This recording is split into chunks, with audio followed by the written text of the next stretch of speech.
Legally Clueless has teamed up with She Walks, which is an initiative by Johnnie Walker that's spotlighting and celebrating women who are doing incredible things that are impacting communities. And in this episode, we meet Neomi Ng'anga, who has built a booming bridal business that is also doing its part in empowering young Kenyan women.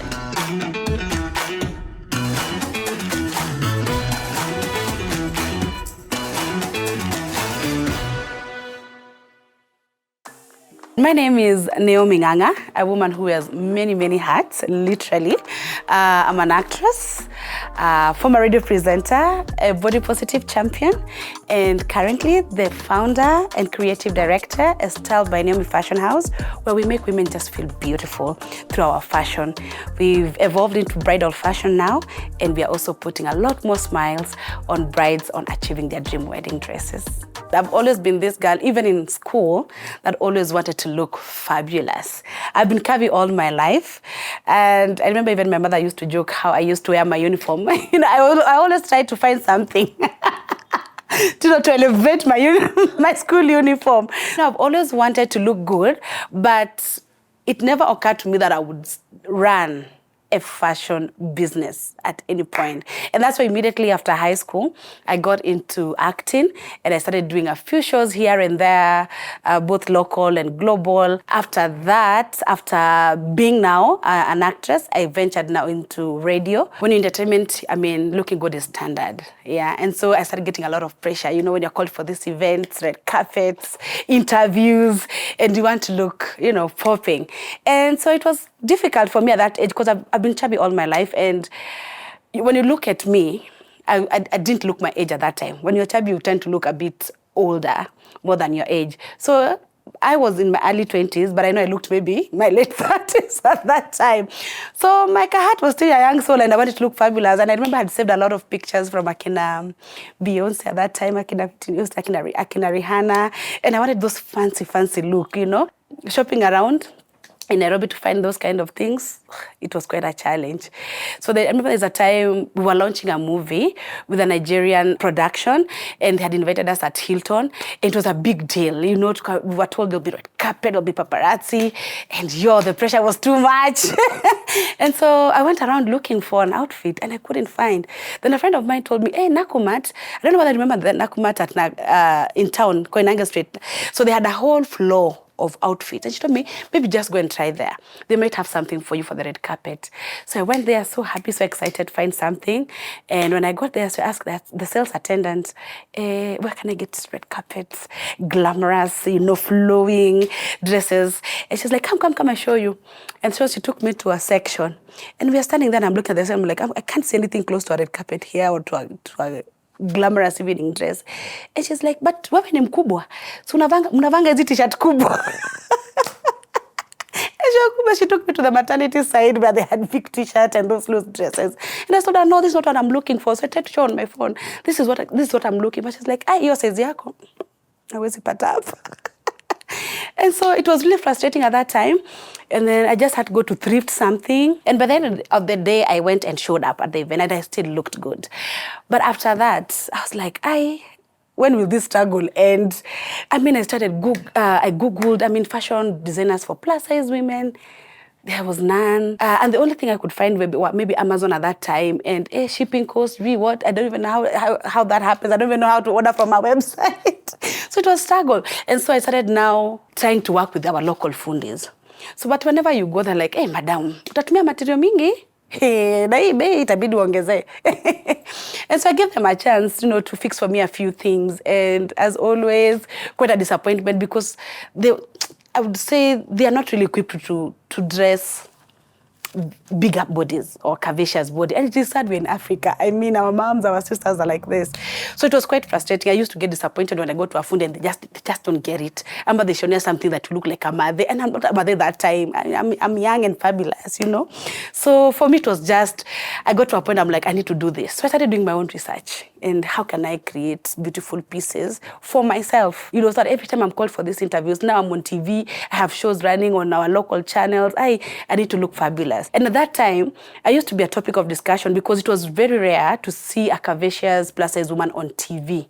That time the standards, you had to be, slimmer and all that. So for me to be on TV and to even do TV commercials, guys were like, what does she have? But all I had then is confidence. And that's what used to attract a lot of partnerships with productions and all that. So when I got like a machine in town for like 10K, I put it in my house. And then I started looking for fundi. So I told this fundi, so nataka hizi, this is what I want. I want these designs. So he's like, well, do you have the fabrics? I'm like, no. Do you have the uzi? No. Do you have the linen? No. And so that fundi was really nice. Well, at least was very accommodative. He held my hand and we went and sourced fabrics in town. And then he came to my house and now he was stitching my outfits. So some were successful, some were not. But the ones that were successful, I looked amazing. And every time I used to, now attend shows and red carpets and even show out for date nights with my girl, people were like, hey, Naomi, you look hot. Where did you get that dress? And I was like, I made it. I made it. I made it. And that is how Style by Naomi was born. During that time, the standards of beauty were different. I mean, for the society, beauty was, having a small waist and all that. And so being big at that time was not considered as beauty at all. And a lot of dreams were killed then. Luckily enough, I was not able to experience that, to be honest. I won't sit and say I was able to experience that. I think what sold me so well to these rooms is my confidence, is the confidence I was walking in these rooms. And they're like, okay, she may not have the perfect body, but her charisma, her energy is giving. And I think confidence actually opened a lot of doors for me. It's the confidence. It's just believing in myself, loving who I am, and I created a community of encouraging women to be confident with themselves so that they can be able to reach their goals and their dreams despite their size, despite who they are. And I started a movement called Team Kavi Kenya that time. It was a fantastic movement. We even did a fashion runway called Miss Plus World Kenya. And it was amazing. It was attended by 3,000 people. And we had 35 women on the runway, plus size women, and that encouraged a lot of people that you can actually go for your dreams and achieve anything as long as you love and appreciate yourself. So the moment I launched this line online and said officially, I'm a fashion designer for plus size women and the brand is called Style by Naomi.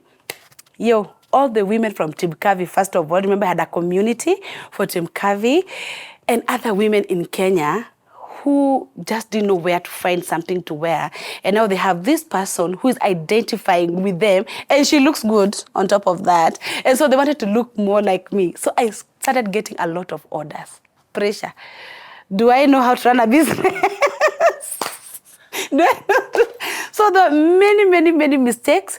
So the brand was booming out there. It was received well. I started getting interviews, so giving the brand a lot of credibility at that time. And so the brand is just growing. But behind the scenes, me, I'm drowning with pressure because I didn't know. I've never run such a big business before. Yes, my entrepreneurship journey started a while ago, maybe after high school, because of just, trying to survive. I used to do thrift here and there, going to Gikomba, getting bags and all that. But it was not this big, So Style by Naomi came up with the hit. And it was chaos. It was chaos because I didn't have fashion background. Remember, I started this business blindly. No fashion background. I've never gone to any fashion school. I have never gone to any business school. And now I'm getting more than 10 orders in a day. So in a week, maybe you have 20 or 30. And you have this one fundi. You don't know where to get the next fundi. You don't know. Bookkeeping, zero, no team, no nothing, and then you're a one-man show. And that time is when we were laid off from One FM. So at least I had a lot of time, but not knowing what to do. So it was quite chaotic. It was quite frustrating, but I kept on pushing. I didn't even have a mentor or anybody. But it was sometimes frustrating. Sometimes we were abused by clients.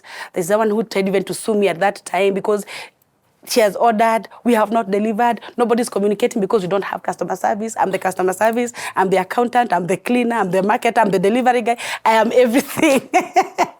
One man show. And so I did that kind of trial for 1 or 2 or 3 years, and it was getting worse. Till one day Kiari came knocking at my door. And like, hey, this brand is doing so well. Yes, why are people not paying taxes? Nikapatana na serikali didn't even know how much is KRA at that time, even how much I did. I don't have an accountant to tell me, books. So when KRA comes, now I started seeking advice. I'm like, hey, what happens? They are telling me I have to pay 3 billion. I've never seen that kind of money even in an account. I don't even have my business account. I'm still using my personal account. And I've never seen that kind of money in my bank. So I started seeking advice. So when the accountant came, he's like, where are the books? I'm like, which books? So where do I do it? I'm like, we just do it with the phone. Sometimes we write down, sometimes we don't write. But I know if they pay a deposit of 10, they have a balance of 2,000. And then they'll pay next time. That accountant, I remember, he told me, give me 3 days to decide whether I want to do this job or not. And mind you, we've been in the business for how many years? 4 years. But just running the business on vibes and inshallah, that's it. Nothing much. So then that's when now he started now guiding me. So we need to do this. He started now getting us Excels, receipt books, So we started putting our house in order from that time. And now we started, now you need to grow the team, now you need to get someone to do marketing, you need to do someone customer service, because your brand is big and you've been blessed to have clients, but you'll not be able to maintain them with these kind of structures. You can't run it like a kibanda. It's not a kibanda, Naomi. But the funniest thing is that how I was shining outside, and people thought I know it all. Even when I'm called for interviews, they could compose, could think it's a serious boss, babe. But where? So I think after the books, after just trying to put the house in order, I started getting a lot of good traction, especially when Prada came in Africa. And they were looking for designers who they can partner with and empower marginalized girls who, from the village, deep down in the village, who've never gone to school, who don't even know how to speak English, but they want to empower their fashion skills so they can be able to build something for their lives and just change their lives through fashion. And I was so surprised when I was handpicked, because they didn't do auditions, they actually handpicked. They said, we want to work with that, we want to work with that. And I'm like, oh, Prada, me, how? If they only knew. Yeah. And so for me, that it started now showing me, okay, Naomi, you need to start being serious, and there's something you're creating. There's power that you have with your fashion industry that people can see. You may not see it in yourself, but people can see it. If they can trust you to go and share your journey and impact young girls in the village to change their lives, then there's something that you need to do great. And so for me, that was an awakening call. And so, since then, since I did the forum, and those girls, they came here for 6 months. We trained them for confidence. And the reason why they chose me actually, Prada, is because they were like, of my story, of my story, how I started my fashion line blindly with no fashion background, and I've been able to make it, even with my mistakes, make it past 5 years. So they were like, that's a very strong story, and this is the kind of hope we want to give the girls in the village, that they can make it too, they can do it too. And so for me, it was really, that tap in the back, like, Naomi, you're doing something amazing. Keep fueling it up, keep pushing, keep pushing, keep pushing. So for the longest time, we've been doing plus size fashion. And oh my God, the feedback was amazing. Women would send me emails. Husband would call me and like, oh my God, you made my wife so beautiful. Please, how can I pay for more? I want her to be looking like that all the time. And I think before even Prada, my highlight was those messages. My approval of was doing something right is when women would call me and like, Naomi, yesterday I walked into that meeting and I did that proposal so confident because of how I was looking. I felt so good. I felt so powerful because I felt confident. And those fulfilled messages of just women stepping out confidently, because they feel good. You are no longer wearing those baggy t-shirts, no. So just making those outfits for the plus size women and getting those messages, for me, that I think was my biggest highlight, even before Prada. Just getting that satisfaction of just changing and creating smiles for the plus size women. So we started with ready to wear for plus size women, but it kept on evolving due to my clients' demand. And we kept pushing ourselves. I kept pushing my team. Can we try this? Can we try this? And it worked, and people loved it. We just went, not transitioning, adding on, not dropping, but just adding on from now ready to wear to red carpet to birthday dresses to anniversary dresses, to photo shoot dresses. And then after that, now we started getting now traditional dresses.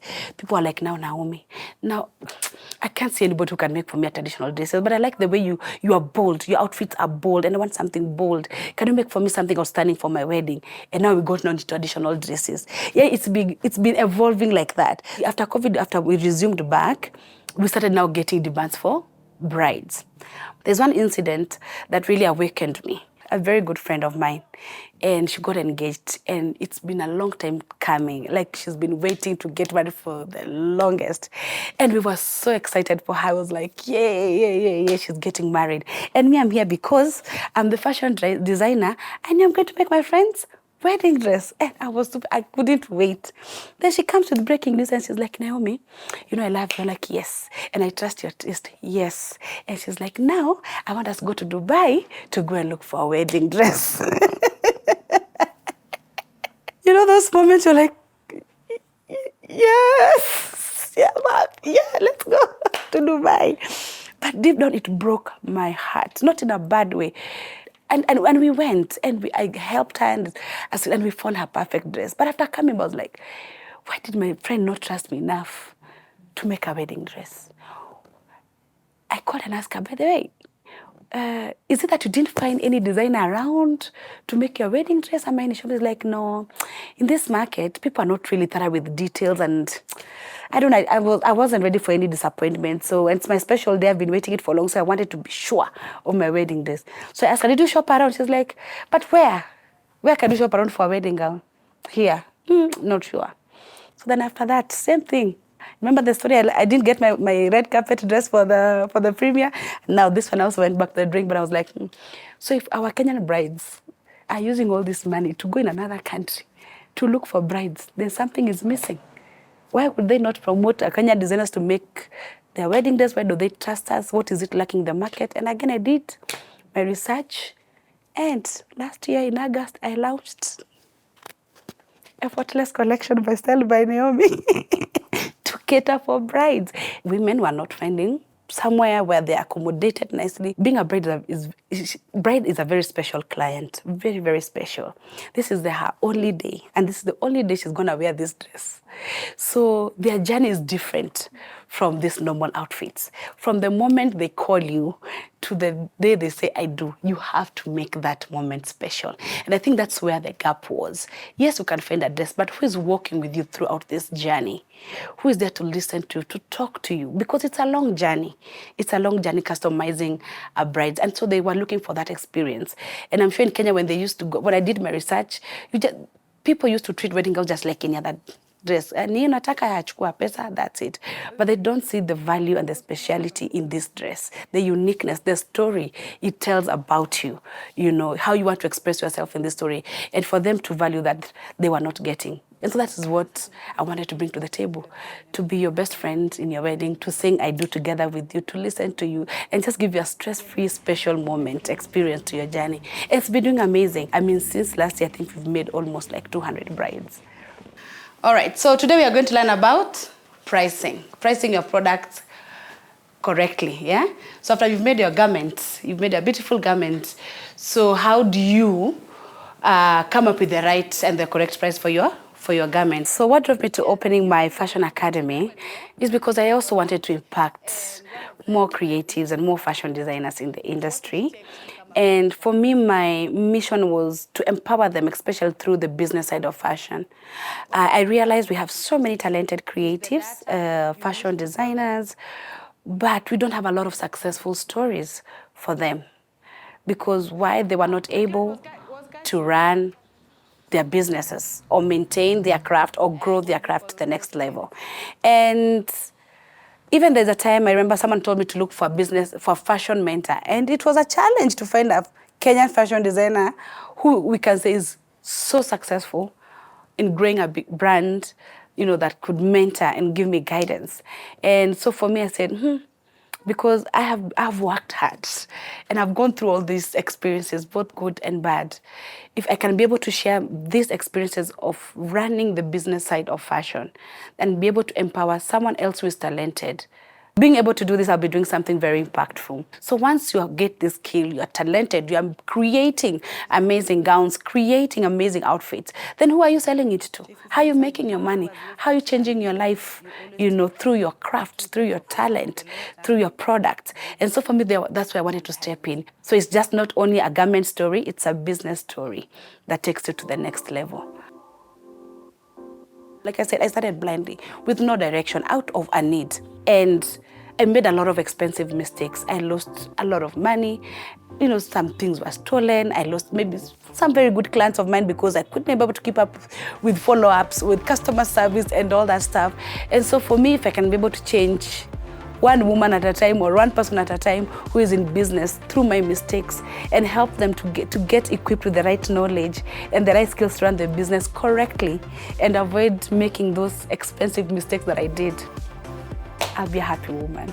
And so that's why I'm really taking this mentorship very seriously, just to guide you through my journey, the experiences of my journey, to help you be equipped and just start your business the right way. To every African woman watching this, I'll just encourage you to start wherever you are and whatever you have. And when it comes to going after your dreams, it's good to have passion, but also you have to show up for whatever business that you're going to venture into every single day.